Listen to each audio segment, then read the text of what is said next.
할렐루야. 네. 제가 22일 날 출발하는데 마지막도 이렇게 가기 전에 또 뵙게 돼서 참 감사합니다. 지금 유럽의 상황이 별로 좋지 않습니다. 그리고 미국을 별로 좋아하지 않습니다. 이렇게 환경이 변화가는 세상이고 우크라이나와 러시아 전쟁 끝나지도 않았는데 또 저쪽 중동에서 이런 사건이 또 전쟁이 벌어지니까 또 다 잊혀져 가고 있어요. 또 저쪽 동네는. 그러나 그쪽에 사는 사람들은 또 그쪽 나름대로 엄청 뭐랄까 고통을 받고 있고 또 제가 가면은 이번에 또 그쪽 동네를 한번 돌아볼 예정이거든요. 그 우크라이나 쪽에. 하여튼 상황이 좋지 않아도 할 일은 해야 되고 또 갈 때가 되면 가야 되고 우리 만나고 헤어지고 또 만나고 이런 연속 속에서 가장 중요한 것은 하나님의 은혜, 하나님의 긍휼을 얼마나 느끼고 깨닫고 사느냐, 그것이 중요한 것 같아요. 제가 참 떠날 날이 되니까 뭐 다른 때보다는 조금 마음이 좀 다른 것 같아요. 왜 그럴까? 왜 그럴까를 곰곰이 생각하고 기도를 하면서 묵상을 하면서 그 원인을 분석을 해보니까 선교사로서 하나님 부르심에 합당한 삶을 산다 자부하지만 나 역시도 이 세상에 속한 자로서 이 세상에 관심이 많은 사람이구나. 제가 그거를 깨달았어요.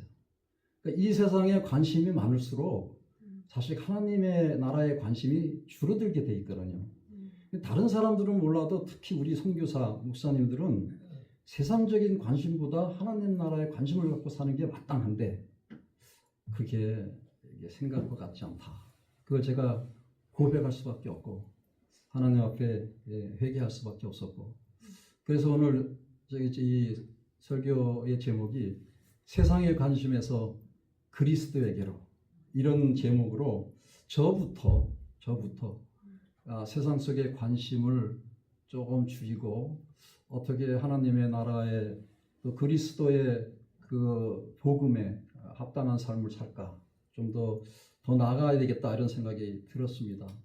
요즘 자주 모임이 있었고 특별히 목사님들하고도 많이 만나거든요.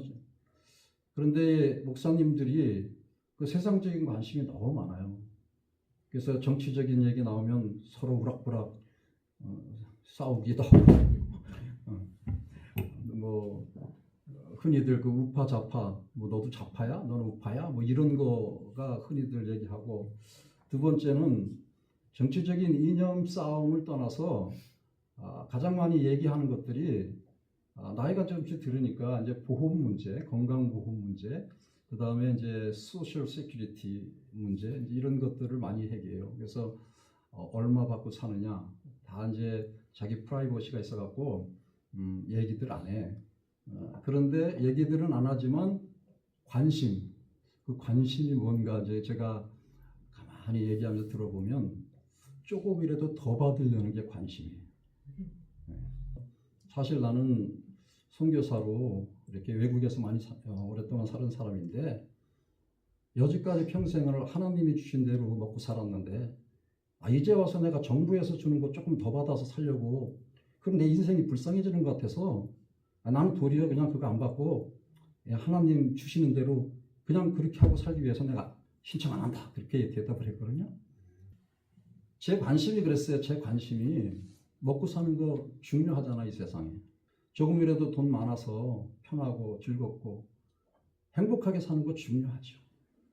그러나 정말 우리가 그리스도 안에서 하나님 나라 소망하면서 믿는 자로 산다면은 조금이라도 관심이 좀 세상적인 것보다는 하나님의 나라에 대한 그런 관심이 좀 더 깊어져야 되지 않을까. 저는 그런 생각 속에서 이 말씀을 좀 나누고 싶어요. 오늘 이 말씀을 시작할 때 그러므로 하면서 시작을 해요. 12장 1절에 그러므로 로마서는 이 기독교 교리의 핵심입니다. 그리스도인들이 어떻게 이 세상을 살아야 될까? 그거에 아주 정리한 아주 제일 중요한 그런 성경인데 1장에서 11까지는 이론이에요. 이론. 우리가 하나님 앞에서 예수 그리스도를 통해서 구원받은 존재로 그래서 이신칭이라고 죄로 죽을 수밖에 없는 인간인데 우리 그리스도께서 주께서 십자가에 달려 돌아가심으로 인해서 그것을 믿음으로 인해서 우리는 의롭다, 의로운 존재로 칭함을 받는다. 그런 이론적인 내용이 1장에서 11장까지 있고 12장부터 그러므로 시작하는 건 뭐냐면요. 그런 여러 가지 이론 속에서 이제는 실천을 해야 된다. 이 실천의 내용을 시작하는 장이 로마서 12장이에요. 루마니아 가면은 딱 두 종류로 분류가 돼요, 사람이. 하나는 의로운 자고 하나는 죄인이에요. 근데 참 재밌습니다.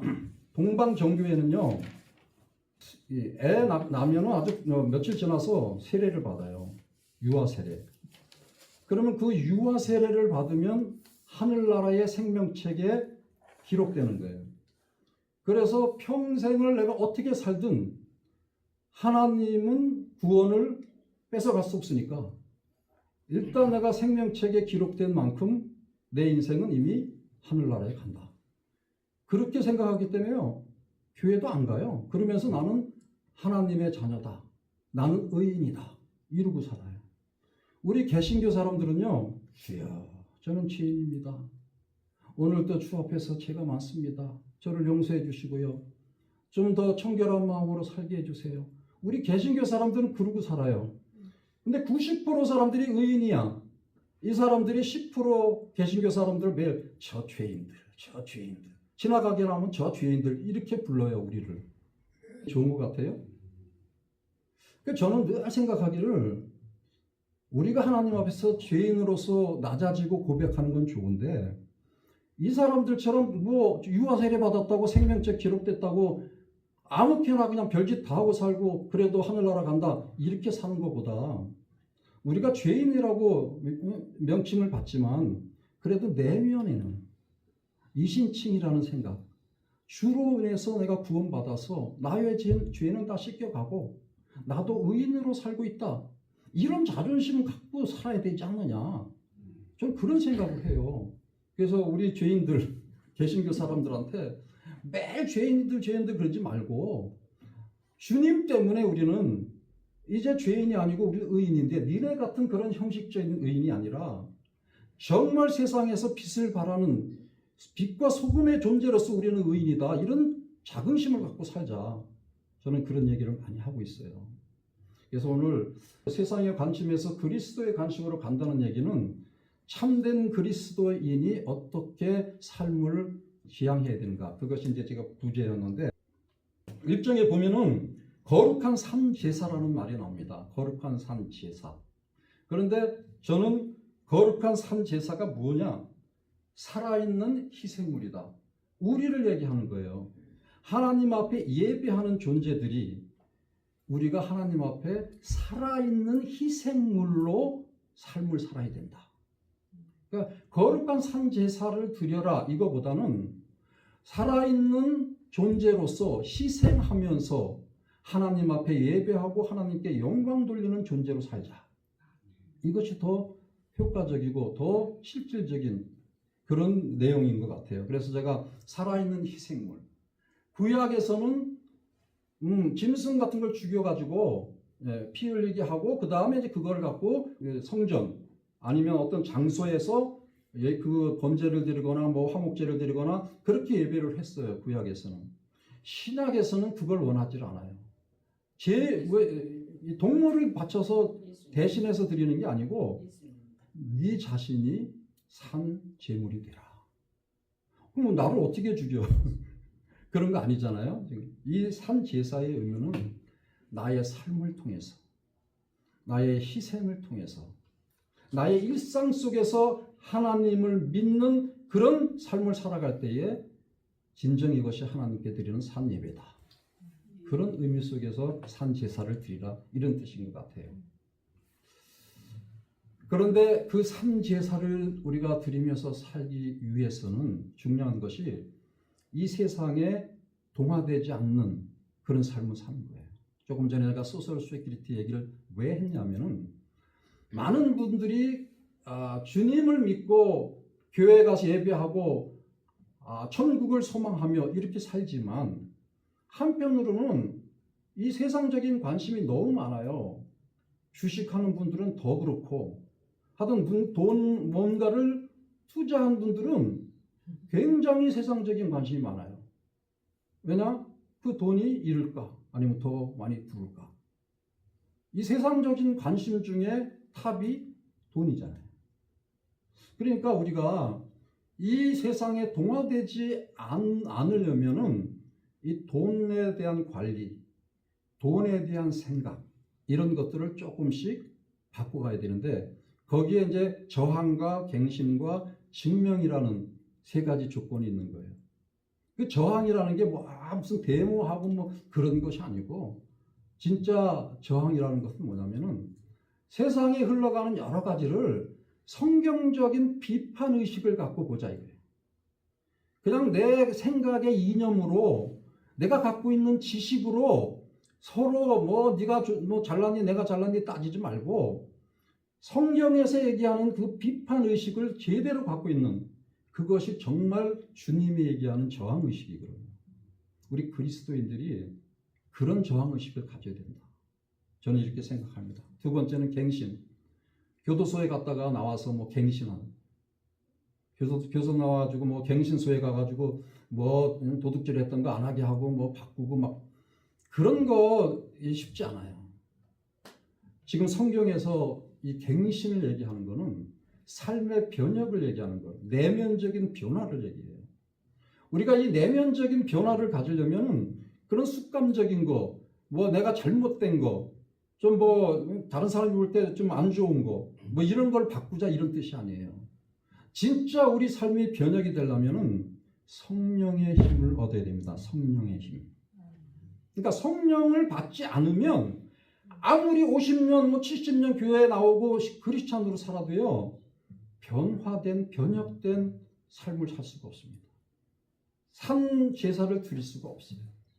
성령님께서 나의 삶을 주관해야만이 내 삶 가운데 성령의 열매를 드러낼 수 있는 그런 역사가 일어나는 거죠.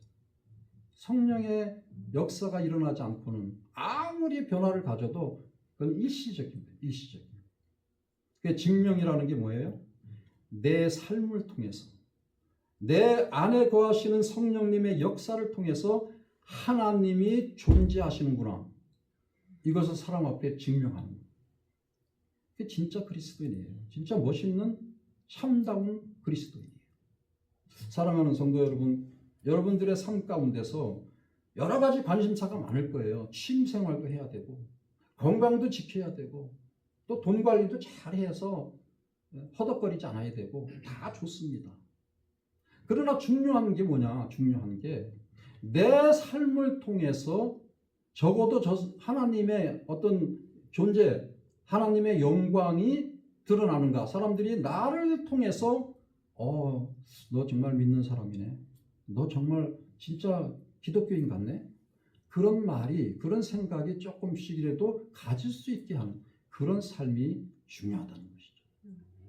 그것이 세상에 동화되지 않고 변화의 삶을 사는 그런 진정한 크리스찬이라고 믿습니다.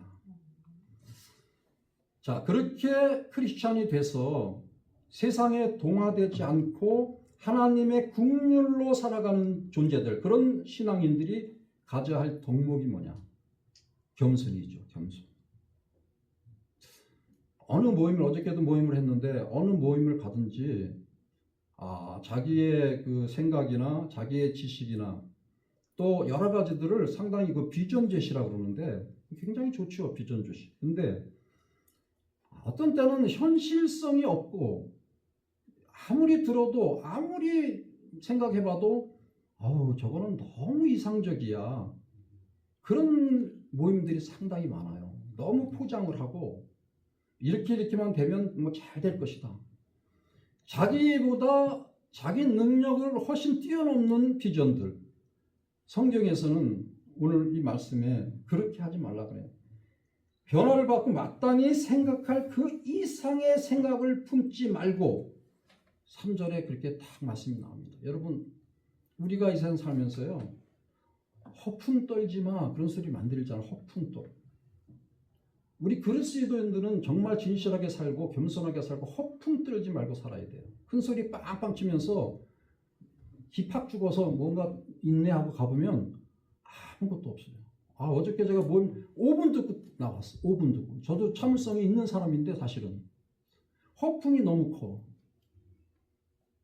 그러면은 다른 건 제가 많이 참는데 허풍을 많이 치는 사람들 앞에서는 제가 잘 참지를 못한 것 같아요. 여러분 앞에 제가 말씀드리고 싶은 거는요, 겸손을 우리가 일부러 막 낮아지고 막 안녕하세요 그렇습니까 뭐 이런 걸 얘기하는 게 아니에요. 있는 그대로 마땅히 내가 생각한 바를 얘기하는 것 좋아요. 그러나 그 이상의 것들을 얘기하지 말라. 그게 교만이 시작되는 거예요. 교만. 적어도 우리가 겸손하지 못해도 교만하지 말자. 교만하지 말자. 성경에서 가르치는 것이 교만을 제일 싫어하신다. 하나님께서 이렇게 말씀하시잖아요. 그리고 이제 믿음의 분량이 있잖아요. 믿음의 분량.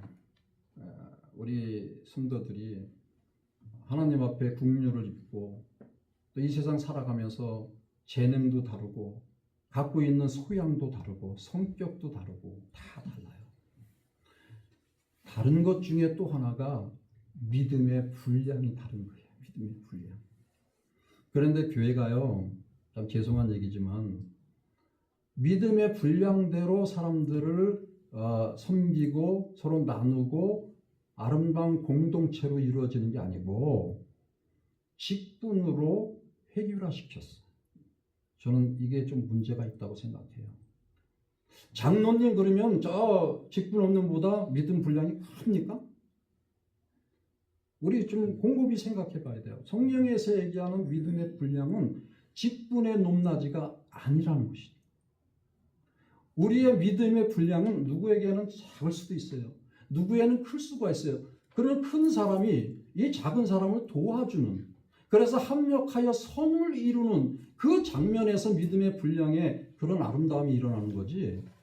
믿음이 작고 높다고 또 직분이 없고 여기는 직분이 높다고 그런 형식으로 교회가 진행이 되고 운영이 된다면 그건 성경에서 말하는 믿음의 분량이 아닌 거죠. 우리는 믿음의 분량이 작은 사람에게 내 믿음이 조금이라도 더 크다고 생각될 때 아까 그랬잖아요. 교만한 게 아니라 겸손으로 다가가서 그 사람을 이끌어주고 챙겨주고 밀어주고 당겨주고 이럴 때에 교회 공동체는 아름다워진다. 성경의 말씀이 조금 이제 다음에 나오는 게요. 지체에 대한 얘기예요. 한 몸의 지체다. 이 얘기가 이 믿음의 분량하고 연결이 되는 거예요. 이 몸에 뇌가 있고 뭐 손이 있고 발이 다 다르잖아요. 이게 다 다르지만 하나 조그만 거 손가락 요 손톱이 아파도 우리가 아픔을 느끼는 것처럼 우리 교회 안에서 그렇게 돼야 되거든요. 우리 성도가 이 공동체 작은 부분까지도 세밀하게 한 몸이라는 그런 움직임이 돼야 되는데 오늘날 우리의 교회 모습이 그렇게 되지 않기 때문에 거룩한 산제사, 입으로는 열심히 얘기하지만 희생이 없는 제사 하나님 기뻐 받으시지 않기 때문에 오늘 이 말씀 속에서 우리는 희생의 제사, 살아있는 희생의 제물, 또 겸손하고 믿음의 분량대로 서로 아끼고 사랑하는 그런 모습으로 가야 되겠다. 그런 생각을 하면서 말씀을 대하시기를 바랍니다. 4절, 5절 이제 가장 중요한 오늘의 결론적인 말씀이에요. 사실은 세상적인 관심에서 그리스도에게로 이게 뭐냐면은 결국은 그거예요. 결국 이 세상은 사탄이 지배하는 세상. 그럼 이 사탄이 지배하는 세상 속에서 우리가 주님이 다시 재림하는 그 순간까지 견디고 이기고 힘있게 살 수 있는 그 원동력이 교회에 있단 말이에요. 그러니까 그 교회가 그 역할을 못 해주면 르마니아 정교회처럼 별짓 다 하고 살다가 나중에 나 유아세례 때 생명책 기록된 그거 어떻게 알아? 생명책 유아세례 받으면 생명책 기록되는 거 어떻게 알아요? 성경 말씀은 유아세례 받았다고 구원받는다는 말 전혀 없어요. 성경 말씀에는 믿음과 회개로 성령이 임하셔서 자기 입으로 내가 구세주를 통해 예수님을 통해서 내가 새 사람이 되었다는 고백, 예수를 나의 구주로 믿고 따르겠다는 고백, 여기에 구원이 있는 거예요. 하나님의 통치에 내가 순종하고 하나님의 말씀에 내가 그 말씀대로 살겠노라. 그런 고백 속에서 삶을 이어가야지 무슨 유아세례 받고 평생 내가 아무렇게나 살아도 하늘나라 간다. 이런 신앙, 그러니까 제가 선교하면서 아주 죽겠어요. 정말 힘들어요. 자기네가 정통이야. 오토독스라 정통이라는 말이거든요. 우리는 뭐예요? 이단자예요. 이단자. 이단들도 또 우리끼리 싸워요. 이게 또 문제예요. 침례교, 또 오순절, 무슨 교, 안식교까지. 저 사람들은 정교에서 90% 사람들은 20%가 여호와 증인서부터 다 통틀어 10%예요. 루메니아. 정말 우리가 얘기하는 복음주의 사람들은 6% 정도 돼요. 이 6% 사람들이 90% 되는 사람들 앞에서 무엇을 하며 살아야 되겠나? 오늘 이 말씀이에요. 교회가 유일한 희망인데 교회에서조차 그리스도의 몸으로 살아가는 공동체 의식이 없어요. 자기 비즈니스 잘 되려고 교회 찾는 사람들 많고, 교회에 와서 좀 내가 내놓으라 이런 사람이야 폼 잡으려고 교회 오는 사람도 많아요. 그런 게 다 잘못됐다는 게 아니죠. 누구라도 오라 이거예요. 그러나 당신의 믿음의 분량대로 한 지체가 되라. 이 지체되는 게 뭔지 아세요? 아까 그랬잖아요. 신앙의 고백, 믿음과 회개, 이것을 통해서 한 지체가 되는 거예요. 그 지체가 되기 위해서 행하는 행사가 세례. 그래서 세례할 때는 꼭 고백을 해야 돼요. 그냥 세례 받을 사람 씩 나와가지고 내가 성부, 성자, 성령의 이름으로 세례를 주느니, 그런 것보다는 세례 받는 사람은요, 정말 나는 그리스도를 내 구주로 삼고 내 평생을 살겠는가, 곰곰이 기도하고 그런 확신이 있을 때 전 성도들 앞에서 나는 예수를 나의 구주로 믿고 따르겠노라. 우리는 그 고백을 시켜요. 고백이 없으면 세례 주질 않아요. 왜냐? 그래야 세례를 받고 그 고백을 하는 사람이 멤버, 그러니까 교회의 그 교인으로 취급을 해. 교인으로. 그때부터.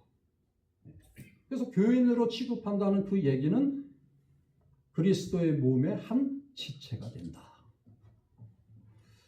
제가 여기 계신 분들한테 스코키 한인교회에, 당신은 스코키 한인교회의 어떤 지체입니까? 물으면 답할 수 있는 분 있으신지 모르겠네요. 목사님이야 뇌일 수도 있고 심장일 수도 있고 제일 중요한 걸 수 있는데, 나는 발인 것 같아요. 나는 손인 것 같아요. 나는 귀인 것 같아요. 이런 생각 해보셨어요? 별로 안 하고 살아요. 오늘날 우리 교회 공동체가 하나님 앞에 어떻게 산 제사를 드리는가에 대해서 엄청 강조는 해요. 산 제사 드리라는 예배의식은 굉장히 강조를 하는데, 어떻게 삶을 통해서 희생하며 살아야 되느냐, 교회를 위해서 내가 무엇을 하면서 살아야 되느냐, 이런 궁극적이고 실질적인 그런 교육을 안 시킨다고요. 그러니까 우리가 겉으로는 번지르하고 잘 되는 것 같지만 내면에는 되게 빈약해요.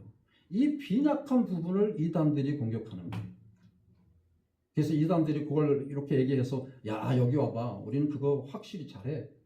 그러다 보니까 이단으로 빠져요.